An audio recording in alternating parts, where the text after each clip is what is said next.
سلام و احترام، امیدوارم حالتون عالی باشه دوستان. اومدیم با قسمت جدید تفاوت پکیج جیسون و دینو جیسون در پروژه های دینو. بخوام بهتون بگم چه تفاوتی دارن، ما تو پروژه های دینو به جای پکیج دات جیسون از فایل دیگه‌ای به اسم دینو دات جیسون استفاده میکنیم تو پروژه هامون و به اون صورتی که قبلا پکیج جیسون رو داشتیم هم داریم. منظورم چیه؟ یعنی پکیج جیسون و دینو دات جیسون در کنار هم دیگه میتونم کار کنم، با اینکه دیفالت دینو در حالت پیش‌فرض دینو دات جیسون. تو پروژه های نود جی سی ما یه فایلی داشتیم به اسم پکیج دات جیسون که تمام دپندنسیامون، اسکریپت هایی که قرار اجرا بشه، اسم پروژه، ورژنش، همه رو تو فایل پکیج دات جیسون می‌ساختیم. و یه فایل پکیج داش لاک دات جیسون داشتیم، حالا یا لاک یا حالا با استفاده از پی ام کار ندارم. خب و یک لاک فایلی هم داشتیم که داخلش ذخیره می‌شد آقا این پکیج از کجا دانلود شده، هش کدش چی بوده، کجا توی مموری بعد ذخیره می‌شد، توی هاردتون و غیره، همه چی توی اون نگهداری میشد. ولی خب الان فایل اصلی ما اون موقع هم پکیج دات جیسون بود که میگفت آقا معماری نرم افزار نود جی سی ما چه استراکچری داره، از چه دپندنسیایی استفاده کرده، هوم پیج گیتش چیه، نویسندش کیه، دسکریپشنش چیه و غیره، داخل پکیج دات جیسون بود. الان ما داریم از فایل دینو دات جیسون استفاده میکنیم. ولی خب دینو دات جیسون میاد از فایل پکیج دات جیسون هم استفاده میکنه. میگه خب آقا پروژه نود جی سی بوده، هیچ ایرادی نداره، من اونم قبول میکنم. یعنی با هم دیگه کار میکنه. یعنی اول از همین فایل خودشو چک میکنه، بعد میگه اگه پکیج دات جیسون هم داری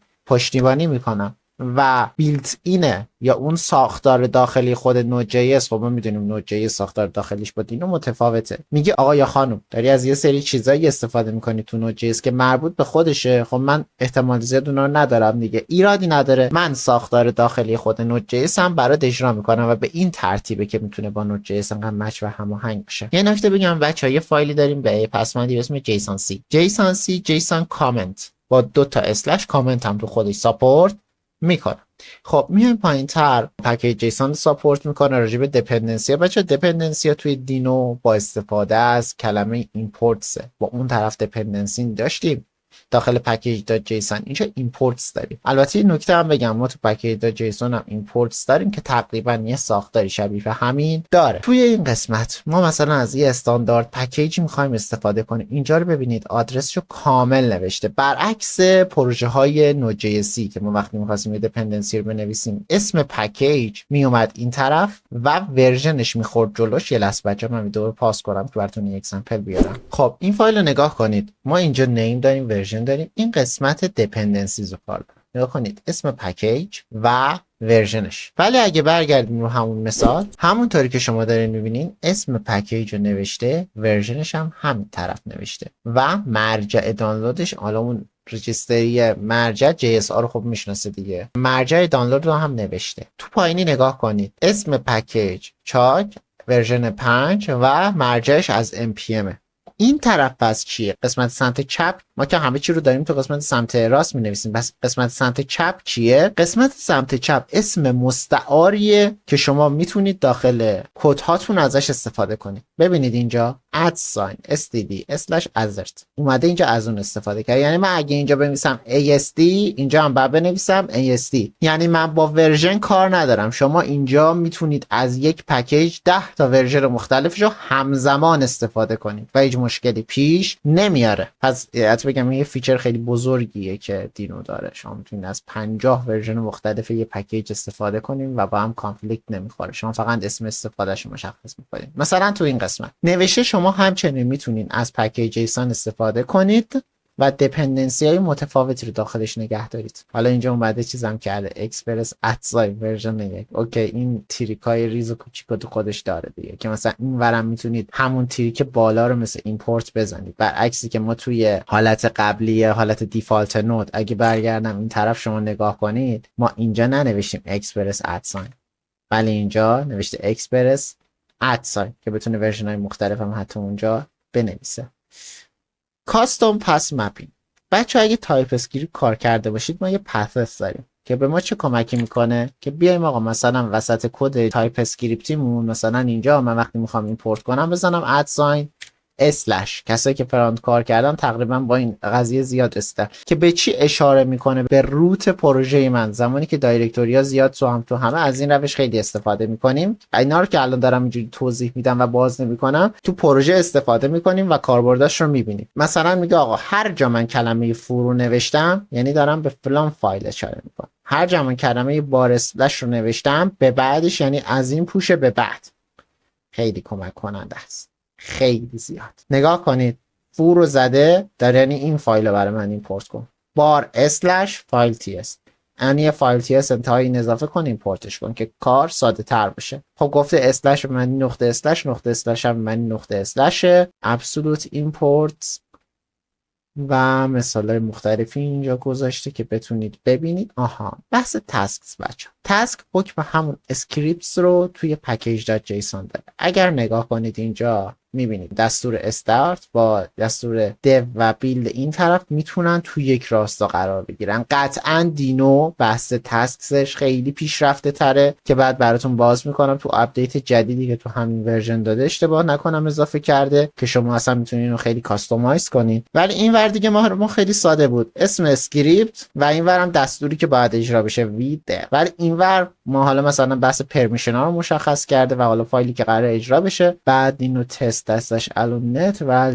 لینتر هم بچه‌ها تو خودش که الان بریم جلوتر می‌بینید ما نوشتن دستور دینو تاسک براتون میاره که مثلا کدوم یکی رو می‌خواید اجرا کنین. لینتینگش کاملا داخل خود دینو دات جیسون بیلت این اصلا لینت رو ساپورت میکنه، برخلاف مثلا نود جی اس که ما ابزار ای اس لینت رو داریم، خودش اصلا از خودش چیزی داره. این به این معنا نیست بچه‌ها نمیتونیم از ای اس لینت و چیزای دیگه استفاده کنیم ما، ولی خب خودش یه چیز بیلتین داره ساخته شده داخلی که لازم نباشه شما مثلا برین از چیز دیگه استفاده کنین. اگه رو حسابی روش کار کنن قطعا مثلا شاید نیازها رو کامل پوشش بده. خودش کد فرمتینگ داره که دیگه لازم نیاز برای فرمت کردن نباشه. بالا کدا رو چک میکنه که بعضی چیزا رو ببنده نتونین شما بنویسین، پایین کدتون رو فرمت میکنه. بعد لاک فایل خاص داره، شما میتونید مسیر لاک فایل، اسمش و اینکه قفل بشه یا نشه رو مشخص کنید. از اینا رد میشم، بعدن قشنگ توضیح میدم وقتی بخوام پروژه بنویسم. نود ماژولز دایرکتوری به صورت خودکار باشه. Use a local node modules directory. The directory is automatically created and kept up to date by Dino. None.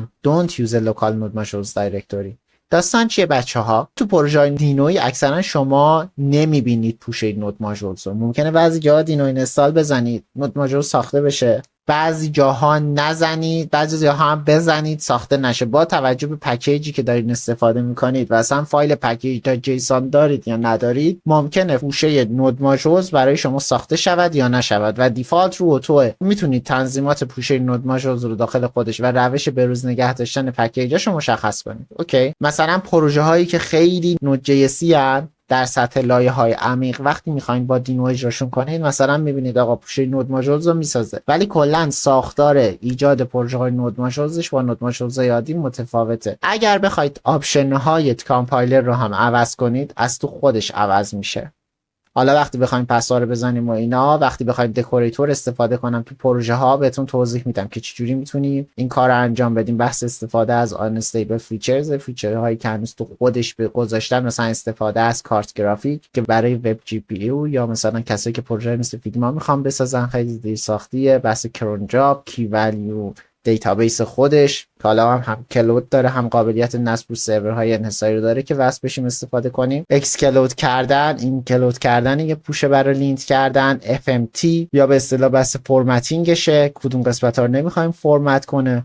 و کلی فیچر دیگه بحث پابلیش کردن پکیجا که باز هم توی خودش کنترل میشه که اینو توی npm هم تو خودش بود. اینم یه مثال کامل از ساختارش به صورت ساده است، خیلی خیلی ساده و کوچیک. بحث تستینگش رو گذاشتید کجا بر تست بشه، از کدوم فیچرهای آنستیبل داره استفاده میکنه، لینتش و کامپایلر آپشنش. این کامپایلر آپشن اینا فیچرهای تی اس کانفیگ اگه دقت کنید allo.js لایبرری استریکت باشه نباشه. اوکی، خب اینم که این قسمت این فایلی که گذاشته میتونید بچه‌ها بیاید ببینید داخلش یک مثال کامل، یه اسکیمای کامل گذاشته. بذارید من روش کلیک کنم بازش کنم، اگر که باز شوید ببینیمت. بله اومد یک اگزمپل کامل از اینکه آقا این ساختارش چطوریه گذاشته، آقا مثلا تایتل داریم اینجا، تایپ داریم و غیره و غیره. فکر کنم یه مشکلی برای آره درست شد. اوکی، اینا همه رو یه مثال کامل زده که بتونید ببینید. این جلسه بیشتر توضیحی بود. امیدوارم تو جلسات بعدی که به بخش آموزش برسیم قشنگ اینا رو براتون باز میکنم و یه توضیح میدم که داستانش چیه. لطفاً لایک کنید، کامنت بذارید و برای دوستاتتون بفرستید. برای این ویدیو زحمت زیادی کشیده شده، هم توسط من هم توسط تیمم، که بتونیم با کیفیت براتون حاضر کنیم. خیلی خوشحال میشم ارسال کنید برای دوستانتون. مطمئنم با حمایت های شما ما هم بیشتر از اینها و قوی تر از قبل ادامه میدیم که بتونیم آموزش های درجه یکی براتون حاضر کنیم. سپاسگزارم. خدا نگهدار.